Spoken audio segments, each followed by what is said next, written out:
Hello everybody. I wanted to show you where you can find some information about how to post your first recorded speech. This is an informative speech assignment. This is what we've been working up to for the last 5 or 6 weeks.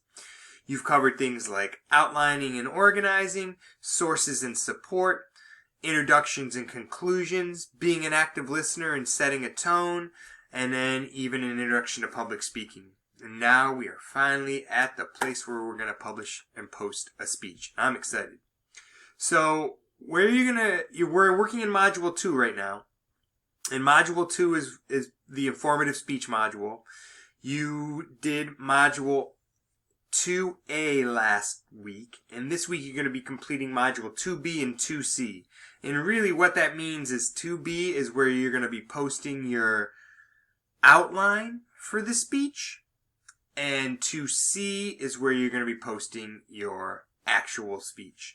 So if we just click on Module 2, you'll see here Module 2B, which is the place you're going to post your speech at.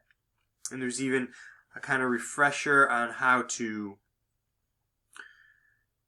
create a speech outline and also a speech checklist. I would definitely take a look at this. Everything doesn't need to be checked off on this checklist, but it does give you some things to think about and some things that people forget.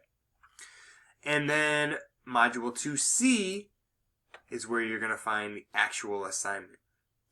Where you're going to find information about posting, how to record speeches, is in Module 1. If you click on Module 1, you'll see Module 1E. And that is recording speeches information. Now, I've posted some videos and some helpful tips on how to use Loom, Screencast-O-Matic, which is what I'm using right now. And this is I find it to be a really interesting and fantastic free recording program.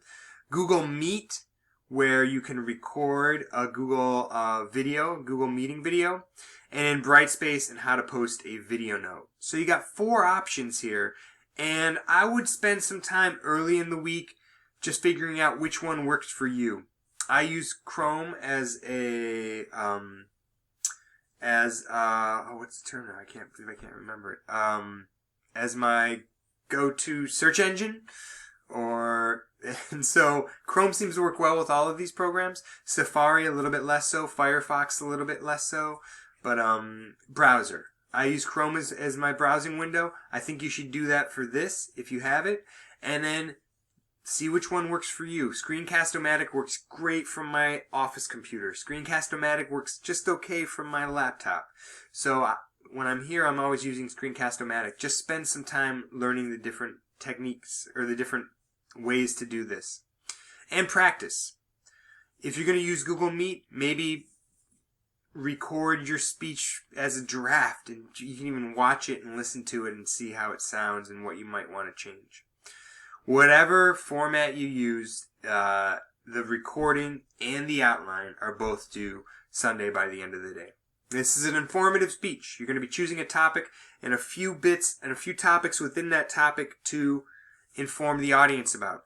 This is not a persuasion speech. You do not need to persuade us that surfing is great, but you can inform us about the different topics surrounding surfing, like different kinds of surfing, the differences between surfing in the Atlantic Ocean and the Pacific Ocean, different types of boards, different types of equipment.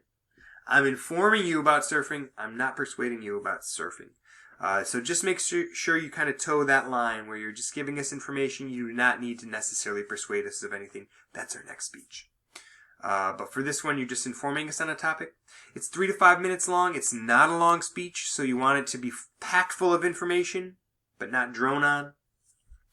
And you're going to use a couple sources for this. Refer back to that chapter about integrating sources and supporting your work and how you use sources. You want some particular information with your sources, like the author and the source title, and even sometimes the credentials of the author.